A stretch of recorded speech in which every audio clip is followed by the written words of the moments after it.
Alright, family, welcome back to the channel. If you've never been here before, go ahead and hit that subscribe button, please. Click the bell next to the subscribe button so you are notified every time a new video goes up on SoFlo TV.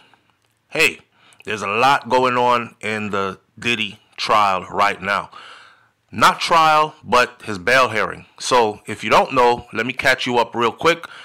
Last week, we previously did a video speaking about how they raided Sean P. Diddy Combs' cell in the jail that he is staying in Brooklyn, New York, right? Where they have him locked up at. And it turns out that they took a bunch of stuff from his jail cell that supposed to be client, lawyer, privileged paperwork. Just like how you go to your doctor and you got your doctor-patient privilege paperwork that HIPAA protects. So your doctor cannot just hand out your paperwork, your blood work, your conversations with him, what was said, your tests, everything, your ailments to any and everybody. You can sue for that. It's the same thing with a client lawyer privileged packet. All these paperworks were in Sean P. Diddy's cell. And for some reason, when the agents did a raid on that jail, they masked it as, oh, we're just cleaning up our jails across the country. All the jails that we own, we're cracking down on them. We're raiding them to make sure that things are in order. However, the paperwork they took from Diddy's cell ended up in the hands of the prosecutors who are prosecuting him. Now, how did that happen? That simply tells anybody with some common sense that they were working together and they went in there and got all his personal stuff and turned it over to the prosecutors. I explained to you before that, listen, this looks like, say, the Miami Dolphins playing the New York Jets, and the Miami Dolphins gets a playbook, has somebody sneak into the New York Jets locker room, head coach's space, and takes their playbook. Now they know everything about their playbook, so they're more likely to beat them the next time they meet. That's exactly what happened right here.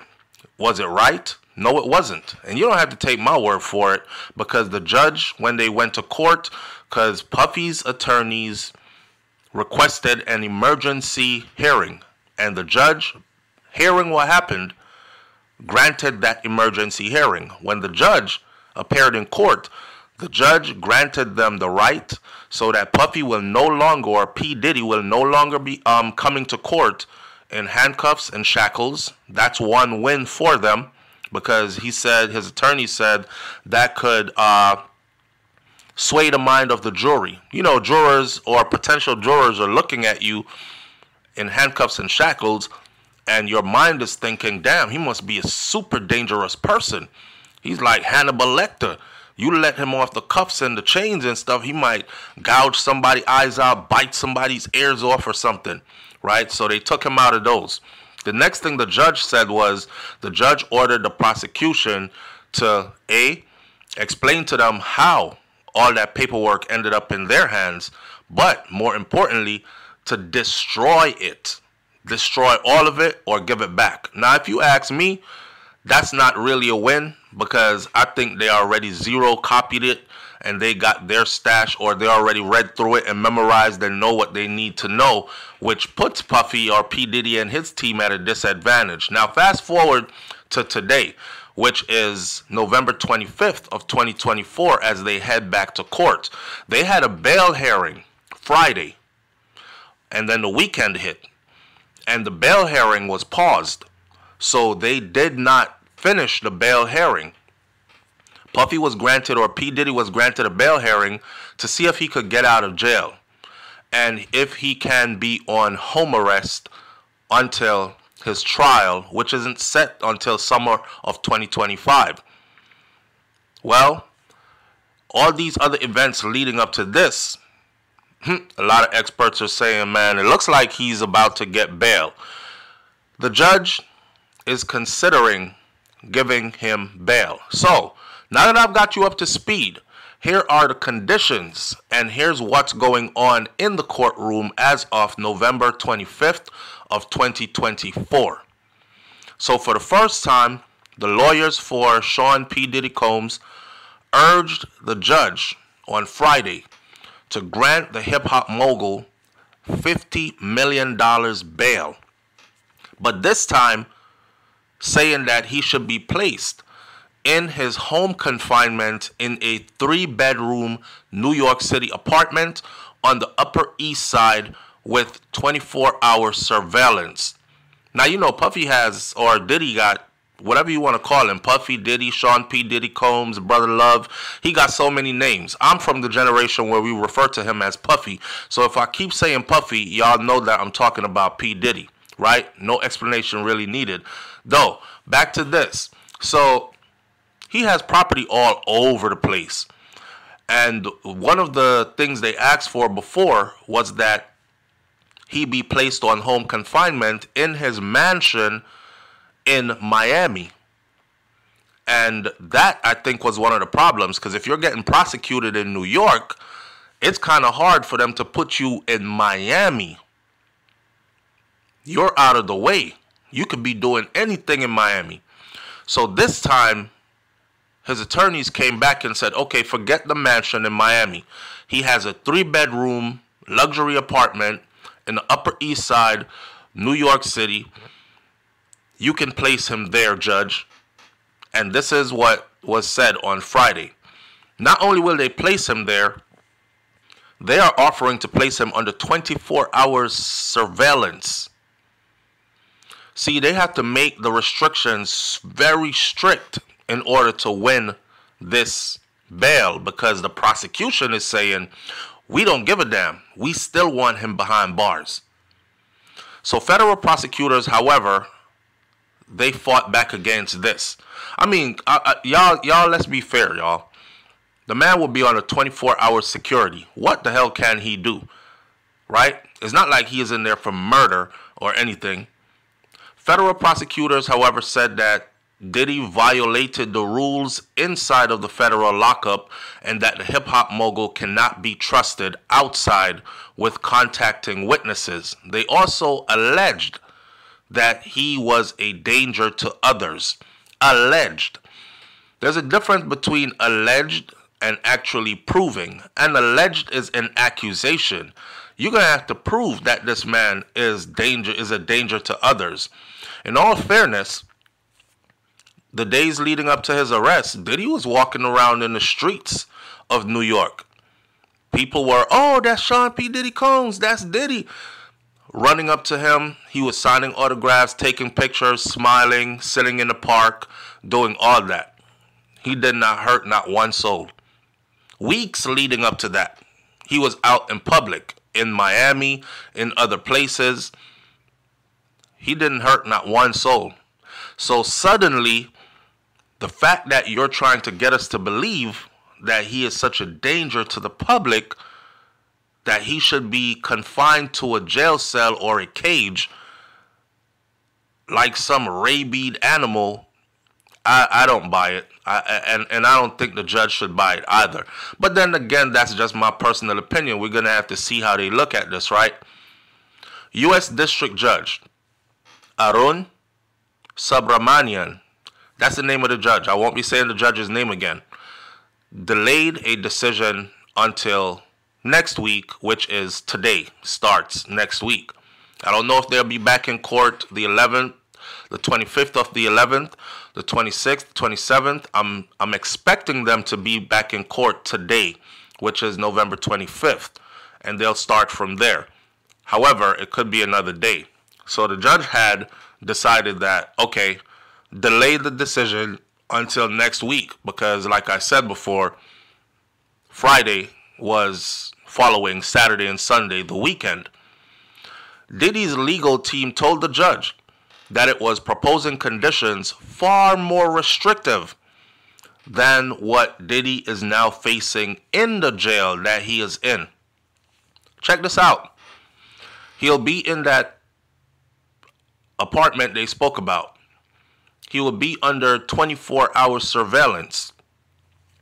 He will have limited phone calls to only his attorneys. Visitors will be prohibited other than a handful of lawyers and named family members.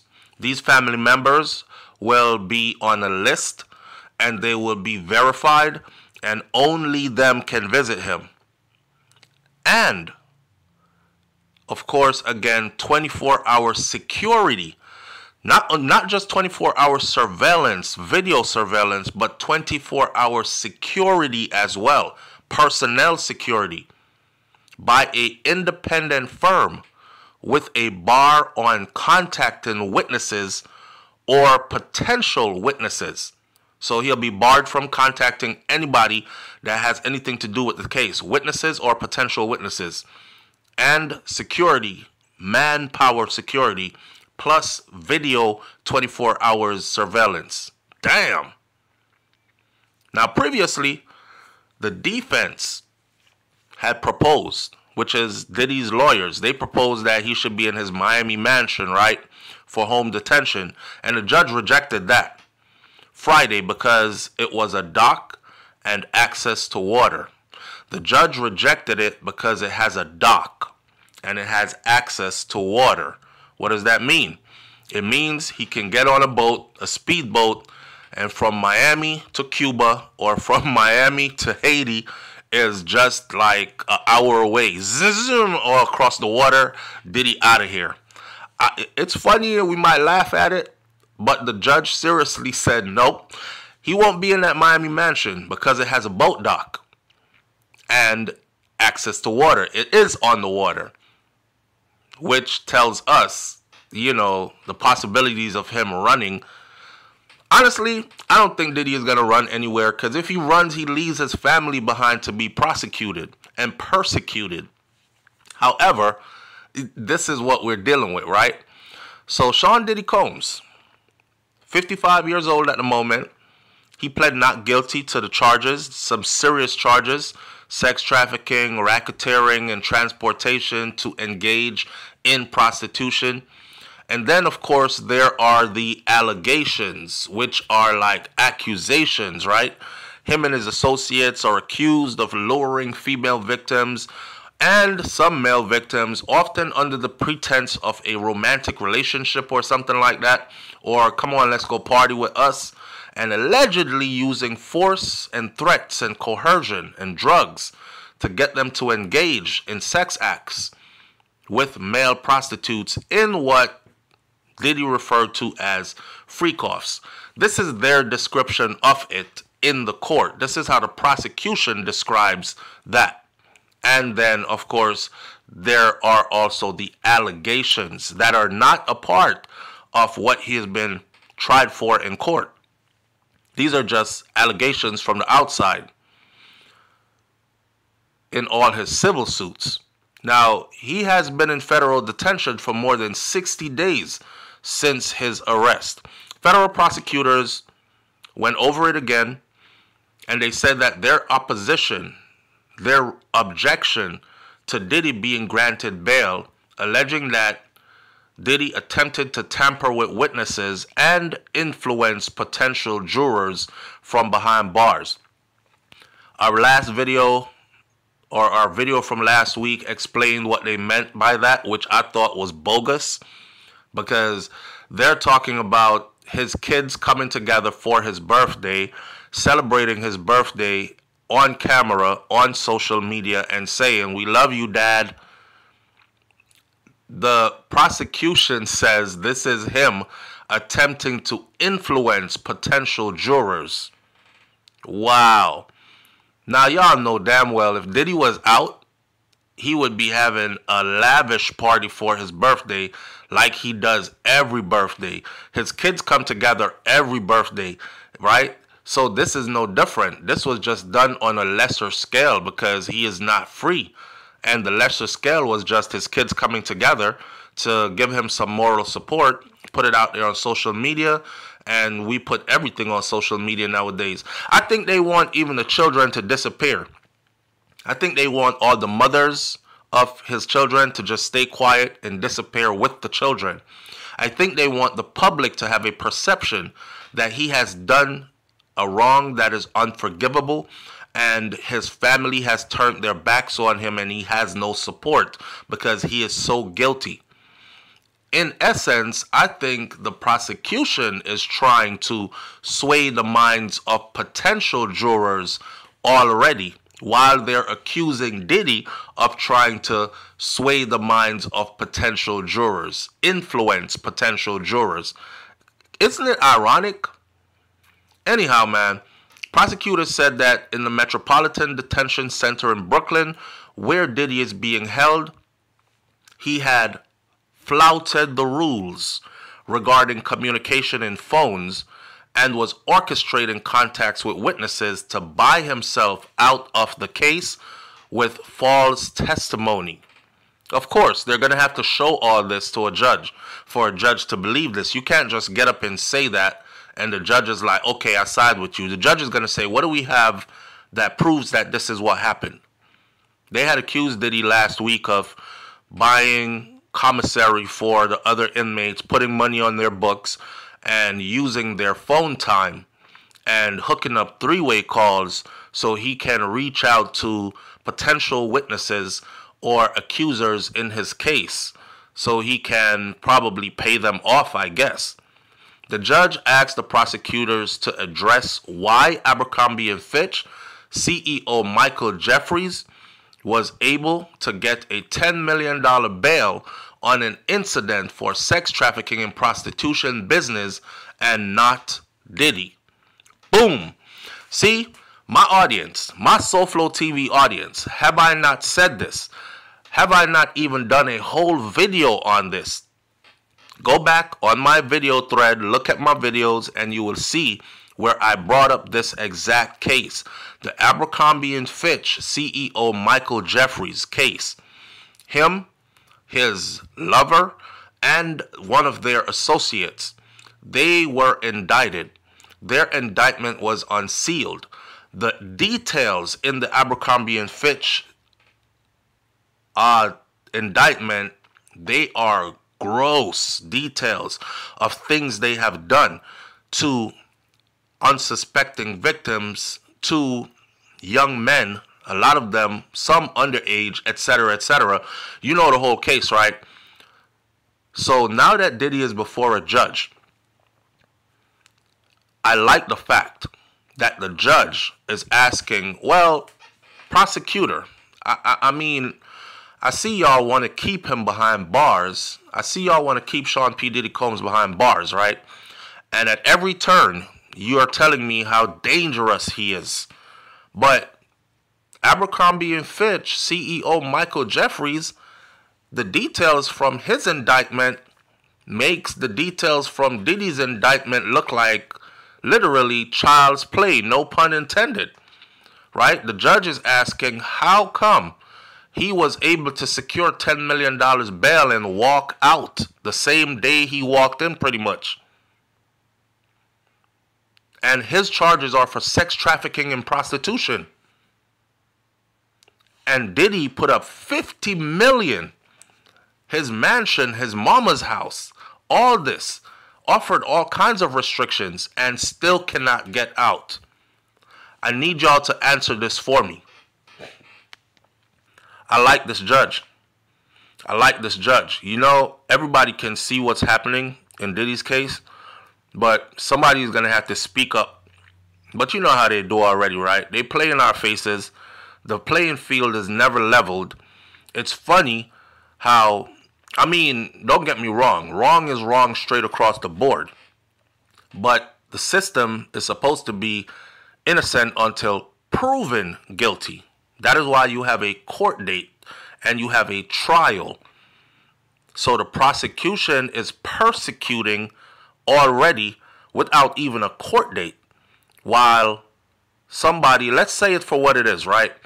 Abercrombie & Fitch CEO Michael Jeffries, a white man, he was able to secure a $10 million bail on the same type of charges and worse that Diddy has, and walked out the same day. And a lot of people are going to start saying stuff like, well, I guess because he didn't reach out to anybody. They don't know that. They're not monitoring him. They don't care who he reaches out to. They haven't even put that many restrictions on him like they've put on Sean P. Diddy Combs. So the judge wants to know, and we will find out today or in days to come, how the prosecution answers this question for the judge. Diddy's lawyers noted that the CEO or ex-CEO of Abercrombie & Fitch, Michael Jeffries, allegedly paid for dozens of men to travel within the United States and internationally, took them out of the country to meet him and his co-defendants to engage in commercial sex acts. Jeffries is also accused of using a security company to surveil and to intimidate witnesses who threatened to expose his misconduct, yet the government agreed to put him on home detention. Federal prosecutors, however, argued in court and a 2-page letter to the judge that the cases are materially different for multiple reasons. Yeah, right. Now, while Jeffries from Abercrombie & Fitch is accused of using force, fraud, coercion, drugs to engage these men in non-consensual sex, non-consensual, he is not facing the additional racketeering charges and firearms and violence-related charges, etc., that Diddy is.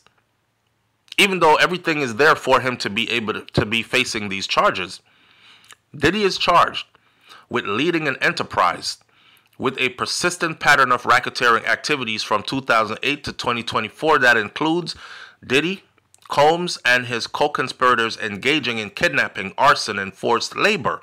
They're talking about Sean P. Diddy Combs' business, Bad Boy Records, Ciroc, whatever other business he had.